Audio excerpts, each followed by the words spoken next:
C'est Sébastien Moser. C'est une improvisation, on ne lui avait rien demandé. Et donc, il est sociologue. Et il fait partie de l'équipe à la fois de l'espace éthique et de notre laboratoire d'excellence d'ISTALS. De la même manière que Paul Louveil-Dubuc, que vous allez entendre dans un instant, qui est philosophe. Et pour certains d'entre vous, vous ne connaissez pas Virginie Ponel, qui se présente aux prochaines élections, donc qui est en train de faire sa tournée électorale du public. Voilà. Vous avez dans l'entrée Sébastien avec son écharpe, qui s'occupe notamment de la communication et de notre médiation, et qui vous remettra, mais c'est surtout demain que vous l'aurez, le programme. Tu peux me donner un exemplaire peut-être du programme pour que je le montre. Voilà, le programme de l'espace éthique, que vous aurez le plaisir de consulter, quasiment d'intégrer à votre vie quotidienne pendant au moins une année. Puis vous avez Alexa, et puis à côté d'Alexa, Catherine, que certains d'entre vous connaissent. Pourquoi il est bien ce programme? Parce que vous verrez, c'est peut-être l'audace de notre démarche, vous verrez une superbe photo dans le programme. Et la photo, c'est un événement qui a eu lieu à la Bellevilloise. Voilà, vous verrez ici, avec Paul Lou et Léo, qui l'année dernière déjà avait ouvert ces 10 heures de l'éthique. Voilà, donc je me présente, je suis Emmanuel Hirsch, et on est très heureux de vous accueillir. Il y a assez peu de masters d'éthique qui s'ouvrent dans un café branché, la Bellevilloise. Et on le fait maintenant d'une manière quasiment traditionnelle. C'est une manière d'aborder l'éthique de manière conviviale et en n'ayant pas comme sentiment, et c'est le cas pour certains d'entre vous, que l'éthique se situe sur les hauteurs. Vous voyez, on est au cœur d'un quartier de Paris et on va discuter beaucoup plus que d'aborder de manière théorique les questions de l'éthique, ce qui sera peut-être à l'heure du jour dans certains des cours que vous allez suivre. Donc, bienvenue à la Bellevilloise. C'est un lieu sympathique, chaleureux. Et depuis quelques années, on organise des événements à la Bellevilloise et on y est très bien. Vous pouvez prendre d'ailleurs des cafés, des jus d'orange. La maison est heureuse de vous accueillir ainsi d'une manière conviviale. Je vous présente en 2 mots la démarche de l'espace éthique. Donc, c'est une structure hospitalière au départ qui a été créée en 1995 au sein des hôpitaux de Paris. Et depuis 2 ans, nous sommes l'espace éthique d'Île-de-France, c'est-à-dire le modèle qu'on a initié en 1995 à l'assistance publique, a été repris en 2004 par le législateur, et chaque région, sur un peu notre modèle, a un espace de réflexion éthique. Cet espace de réflexion éthique étant ouvert à la fois sur le sanitaire et le médico-social. Et vous verrez sur le site de l'espace éthique, on a 2 sites, le site de l'espace éthique, également le site national maladies neurologiques dégénératives, puisqu'on est également l'espace national de réflexion éthique sur les maladies neurologiques dégénératives. Alors je ne vous ferai pas le panégyrique de l'espace éthique, c'est d'abord, et je le dis souvent, une communauté de gens qui partagent un certain nombre de valeurs. Et c'est vrai que nos valeurs, ce n'est pas les valeurs philosophiques, pour autant que les valeurs de la République ne soient pas des valeurs philosophiques. En tous les cas, c'est les valeurs de la République, les valeurs de la démocratie. Donc nous sommes un espace éthique au cœur de la vie démocratique, et pas uniquement de la démocratie sanitaire. Notre espace éthique s'est construit à travers les années, non pas avec des moyens financiers importants, mais avec des réseaux, c'est-à-dire que notre force, c'est le réseau que l'on a constitué, ou les réseaux qu'on a constitués. Et quand vous regarderez le programme, vous serez impressionné, d'ailleurs ça crée même des jalousies, mais quand vous regardez le programme, vous verrez qu'il y a une équipe extrêmement étoffée. C'est à travers les années qu'on a développé une équipe, et c'est vrai qu'aujourd'hui, l'espace éthique est un lieu d'excellence, non pas d'excellence en termes uniquement de réflexion, mais en termes d'engagement. Vous regarderez, nous sommes particulièrement engagés sur différents terrains et on fait partie des structures qui prennent un certain nombre de risques, notamment le risque de considérer que le soin au quotidien ou l'accompagnement au quotidien porte des valeurs peut-être plus fortes que toutes les réflexions en matière de bioéthique, de biomédecine, et que c'est beau l'innovation thérapeutique, on suit ça avec intérêt, mais que dans une société fragile, vulnérable comme la nôtre, la réponse soignante en termes politiques est une réponse attendue. Donc pourquoi on a développé des formations universitaires alors que ce n'était pas notre objet en 1995 quand on a développé l'espace éthique? C'est parce qu'un certain nombre de professionnels et de militants associatifs sont venus vers nous pour dire essayons de parler ensemble des valeurs qu'on porte et du sens de nos métiers. Et donc, les gens ne se contentaient pas de discussions café éthique ou café philosophique, ils voulaient un peu aller plus loin dans leur aventure personnelle, dans leur investissement, dans leur compréhension des enjeux de ce qu'ils sont et de ce qu'ils font. Voilà pourquoi on a développé des formations universitaires. Et je vais vous dire, je vais vous faire une confidence qu'on se faisait avec Virginie.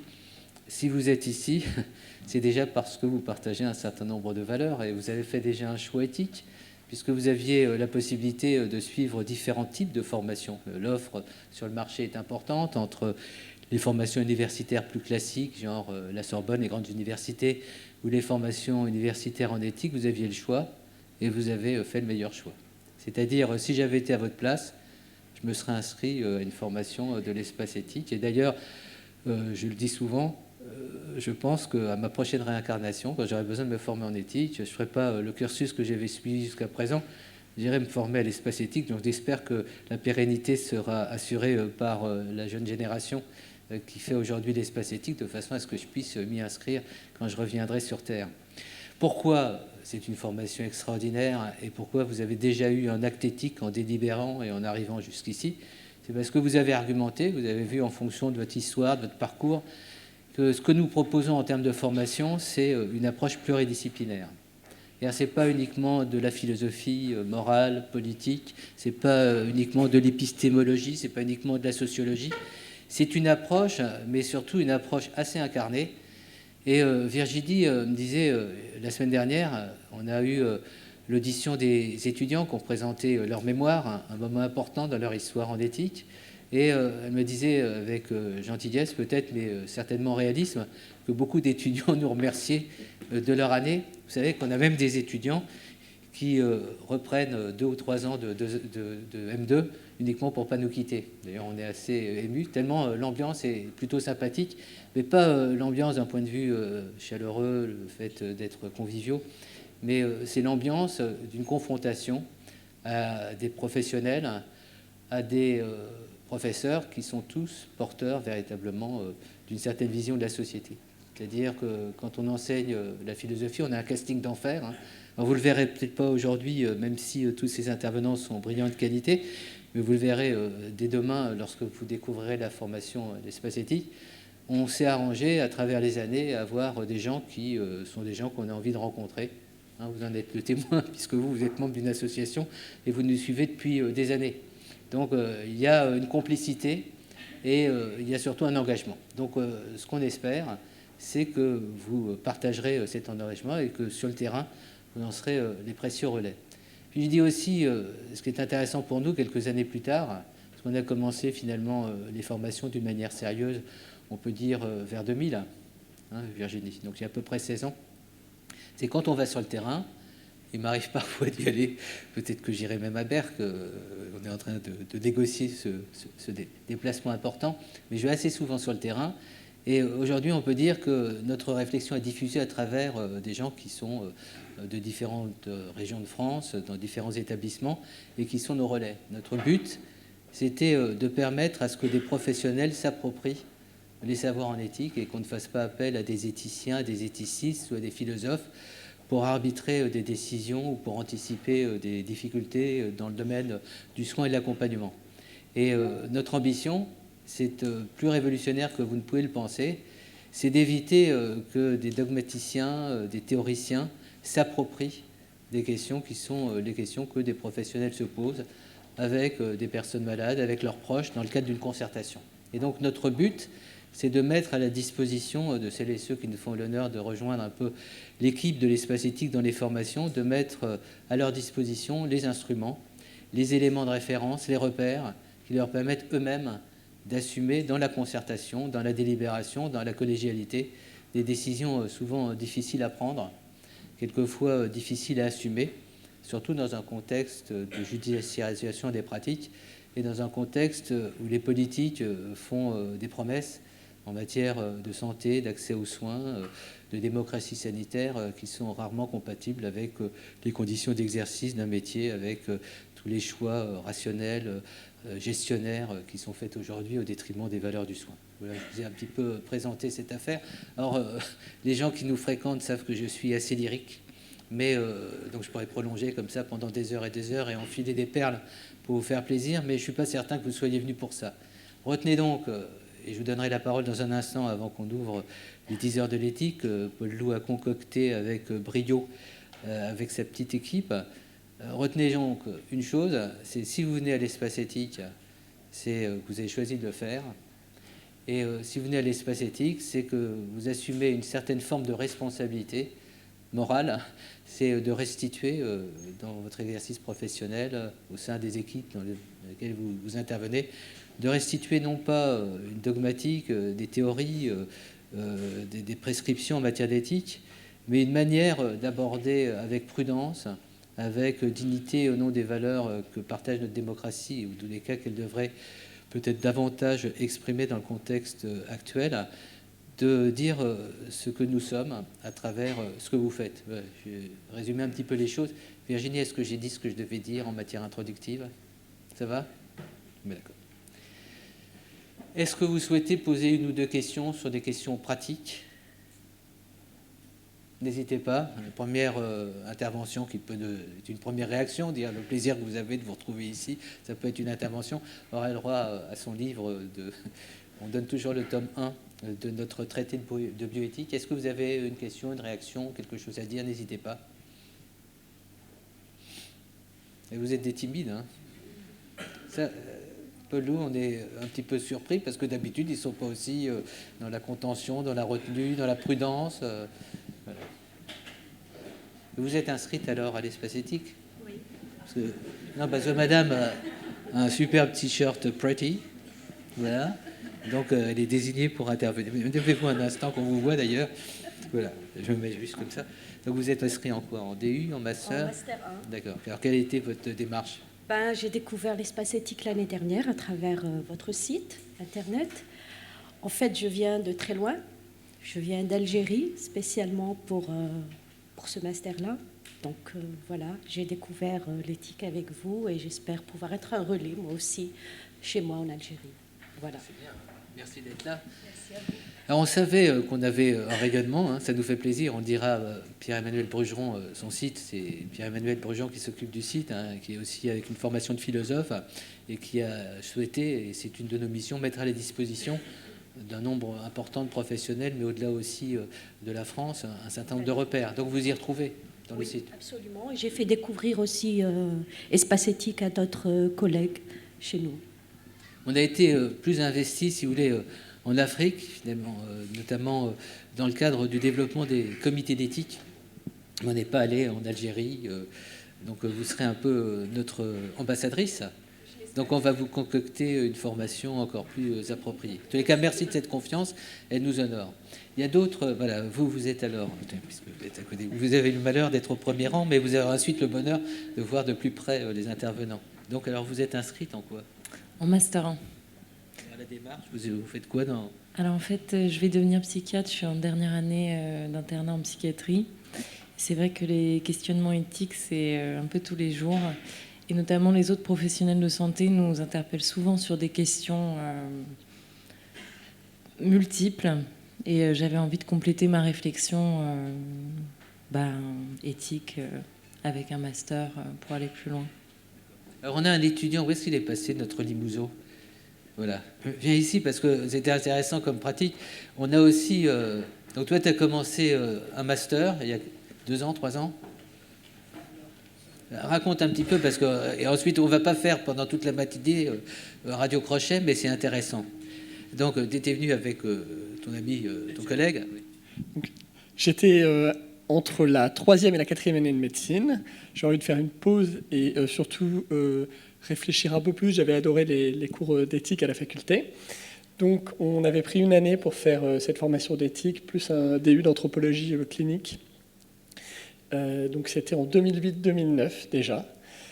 Et j'avais vraiment adoré la formation. J'avais fait un travail sur l'humour des étudiants en médecine.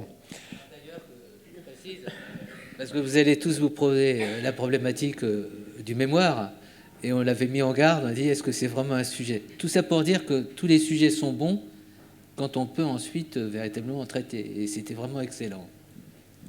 Merci.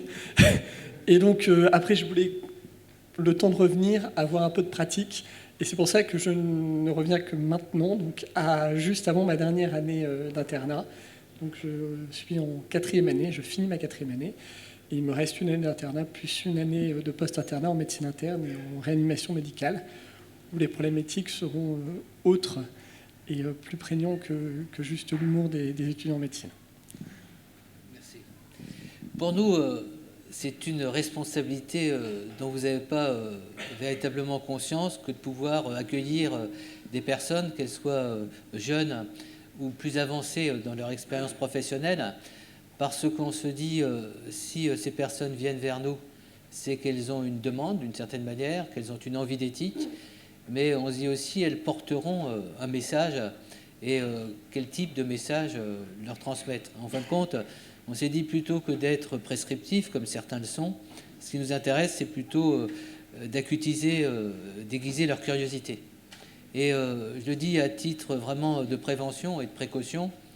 C'est vrai que demain, vous verrez, il y a le SAMU à la sortie de l'espace éthique et il y a une cellule de soutien psychologique parce que pendant les premiers jours d'immersion dans l'éthique, les gens se disent jamais je ne tiendrai le coup, jamais je ne pourrai lire tous les livres auxquels il a été fait référence. Bref, la tête prend une certaine forme de volume et donc on apporte ce soutien psychologique aux étudiants.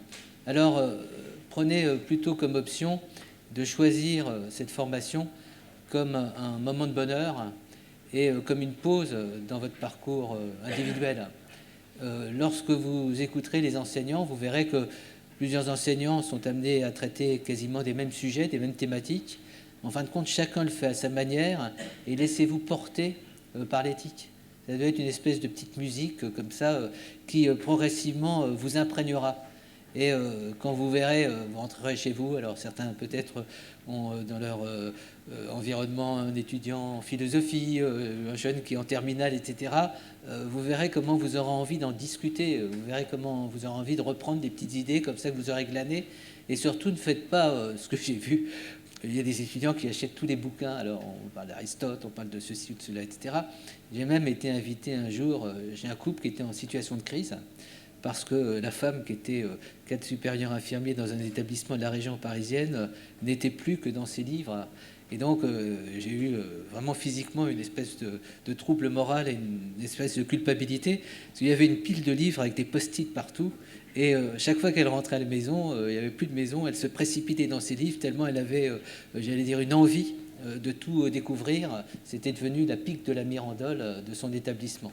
Donc, soyez prudents, et n'utilisez l'éthique qu'à dose, j'allais dire, limitée, homéopathique.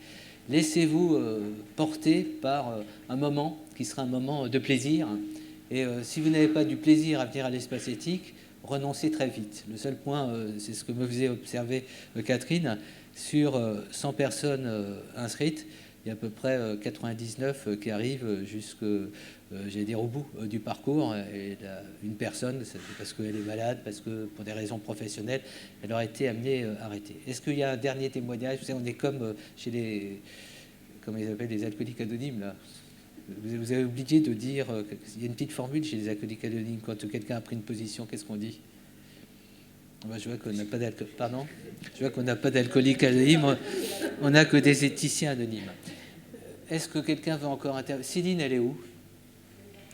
Viens Céline un instant, puisque on va terminer comme ça par 2 interventions. Vous aussi, parce que c'est intéressant votre intervention, vous qui êtes à Berck. Comme ça, vous sentirez mieux un peu l'ambiance. Et on terminera comme ça sur 2 interventions de personnes qui suivent notre parcours. Alors Céline, c'est un peu particulier. Raconte qui tu es. Et bien maintenant, tu vas quasiment faire partie de l'équipe. Alors. Bonjour, donc Céline Louvet, je travaille à l'Association des paralysés de France où je dirige un SAVS, un SAMSA. Je connais l'espace éthique depuis de nombreuses années puisque nous réfléchissons ensemble à de nombreuses questions qui concernent le domicile et la prise en compte de la vulnérabilité, à la fois des personnes accompagnées mais aussi des professionnels. Je viens de terminer le M1. Ça a été une... J'ai travaillé sur la souffrance du chien d'assistance et la prise en considération de son statut de salarié. Vous voyez qu'il y a des thèmes. Alors, je ne suis pas certain que ce soit le thème de référence. Pour dire mais si. On peut être exotique dans les choix des thèmes. La manière, c'est comment on les traite. Voilà. J'ai passé une année extrêmement forte en émotions éthiques, philosophiques, mais aussi en émotions de rencontre. C'est très fort de partager toutes ces réflexions, ces confrontations, ces constructions de pensée ensemble en tant qu'étudiant. Et ça a été une année très intéressante et passionnante. Et ce matin, je trépignais d'impatience de cette rentrée universitaire. Je trouvais ça super. Alors, ce qui est aussi intéressant, c'est que les grands organismes d'accréditation, de certification, comme par exemple l'HAS, dans le domaine de la santé, demandent à ce que les établissements aient une démarche éthique. Et donc on a de plus en plus de personnes, c'est la nouvelle génération des gens qui viennent à l'espace éthique, qui sont là pour être un peu des référents en éthique. Et ce qu'on peut dire, et on l'a partagé à travers cette expérience, mais à travers les réseaux qu'on a mis en place, les gens ne demandent pas des éthiciens, ne demandent pas des compétences en éthique, ils demandent des gens qui soient capables de repérer un certain nombre de circonstances et être capables d'animer une discussion. C'est-à-dire, et on le voit aussi bien à l'APF que dans d'autres associations qui sont dans notre démarche, une démarche éthique, c'est jamais une démarche légale ou légaliste, c'est une démarche d'interrogation, de partage d'un certain nombre de réflexions qu'on a envie de mettre en commun et arriver à définir comme ça par approximation ce que nous partageons au sein d'une équipe et ce qui nous semble essentiel de partager avec une personne malade. C'est un petit peu la démarche aussi de l'APF. Oui, c'est la démarche de l'APF, mais c'est aussi la démarche de chacune des structures. C'est-à-dire qu'il y a la démarche nationale, une réflexion d'une association avec ses valeurs militantes. Et puis après, c'est sur chaque terrain, vraiment comme ça, comment se construit une réflexion avec ce que nous apporte ce terrain. Si on est à domicile ou en établissement, ce n'est pas forcément les mêmes questionnements, ce que nous renvoient les spécificités du public qu'on accompagne. Et donc ça se joue sur plusieurs niveaux et c'est ça qui est passionnant aussi. Merci. Alors, vous pouvez vous installer, vous savez, on est en famille. Installez-vous, il y a de la place aussi à l'étage, vous avez une vision plongée sur la scène. Alors, et je terminerai dessus parce que pendant des années, nous qui faisons de l'éthique vraiment depuis des années, l'éthique c'était la question de la réanimation, c'est-à-dire le choix de limitation à arrêt de traitement, c'était la psychiatrie, une personne qui n'est pas en capacité de consentir, de quelle manière la contention peut être prise en compte, c'était des situations souvent extrêmes et très souvent aussi l'éthique nous renvoyait à Berck, c'est-à-dire à des lieux à fort enjeu. C'est-à-dire, il y a des lieux comme ça qui ont une visibilité particulière. On accueille par exemple des personnes particulièrement handicapées, des personnes en état végétatif persistant, etc. Alors c'est vrai qu'on a eu plusieurs personnes de Berck qui sont venues se former chez nous, et on a le dernier intervenant berquois. Alors quelle était la démarche qui a fait que vous êtes venu à l'espace éthique ? Donc je me présente, Thierry Bierla, je suis médecin à la Fondation Opale à Berck, où on prend en charge le gros handicap lourd. Pour ma part, c'est rééducation neurologique AVC, mais enfin, il y a aussi les traumas crâniens, les blessés médulaires, la grosse structure, dont les états végétatifs chroniques, puisqu'il y a un centre référence. Exerçant également en garde, on est confronté à, justement, à des prises de décision très rapides, très souvent avec peu de moyens, avec des situations où pas de directive anticipée, pas de personne de confiance, puisque quand un trauma crânien arrive, c'est le brutal de chez brutal. Personne n'a pensé avant à laisser une trace. Bon, ça c'est sur le. Bref, on se retrouve assez démunis. Qu'est-ce que je fais ? Je suis devant un état végétatif chronique en pleine nuit. Qu'est-ce que je dois faire ? Jusqu'où je vais, jusqu'où je ne vais pas ?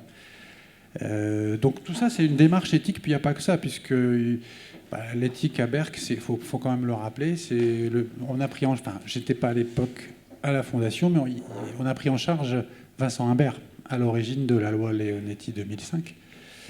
Et puis donc il y a toute une réflexion régulièrement avec les confrères, et puis j'ai découvert l'espace éthique par le biais de la maladie d'Alzheimer, il y a 3 ans sur l'île, puisque entre deux, j'ai passé ma capacité de gériatre. Et puis j'ai dit, c'est là où je dois aller, quoi. Et puis de fil en aiguille, l'année dernière, j'ai intégré le master M1, où je ne vais pas reprendre les propos de Céline, c'est tout à fait ça. Voilà, bis repetita. Et Ce qui m'a permis une semaine par mois, c'est ce que j'avais dit à Virginie le jour de la soutenance de mémoire, pardon. Lapsus. Ça viendra, il est sur la bonne route. Ça m'a permis une semaine par mois de tutoyer les étoiles. Voilà. C'est beau. On peut l'applaudir, c'est une belle expression. Oui, on a même des poètes.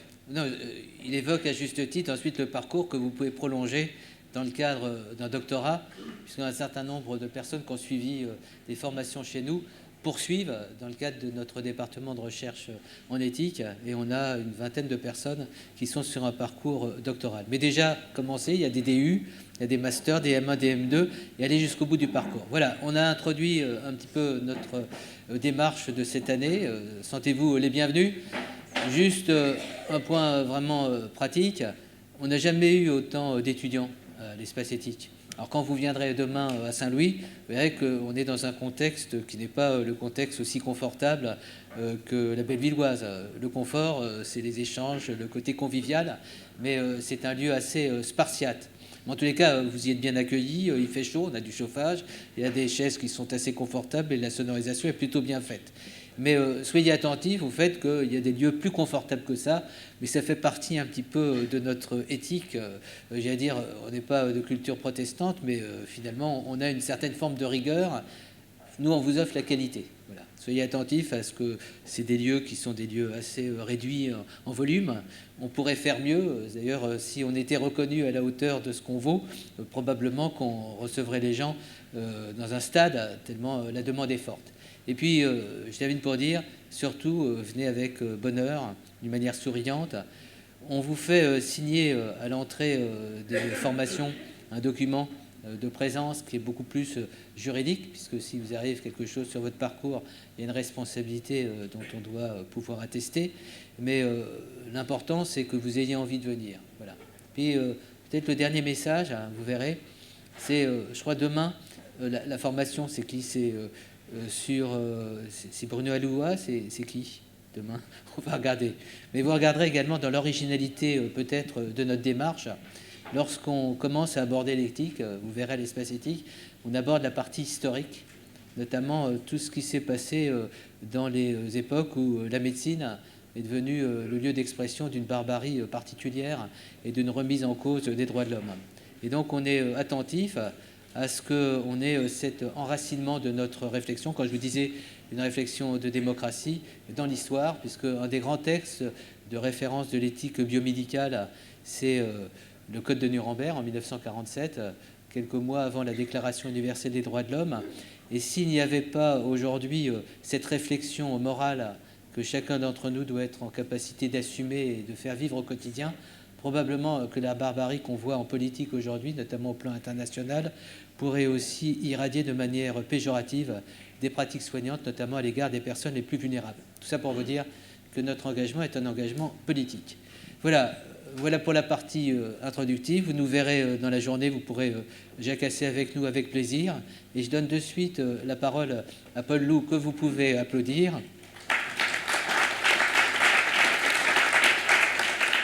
Alors, une des originalités aussi de l'espace éthique, c'est que vous avez une équipe de gens plutôt motivés, plutôt jeunes. L'avenir est assuré à travers, j'allais dire, des personnes de qualité, mais également, vous avez ce que d'autres n'ont pas, un coaching intéressant. C'est-à-dire, lorsque vous rédigerez votre master, on en parlera plus tard dans votre parcours, vous avez des interlocuteurs qui pourront vous orienter, vous éclairer.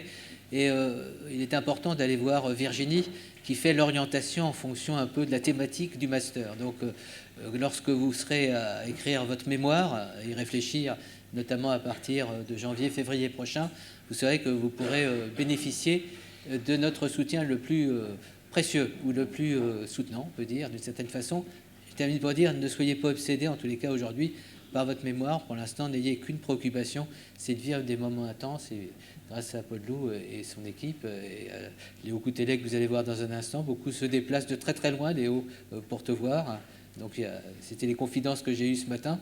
Donc grâce à toutes ces personnes, vous verrez à quel point les moments seront de qualité.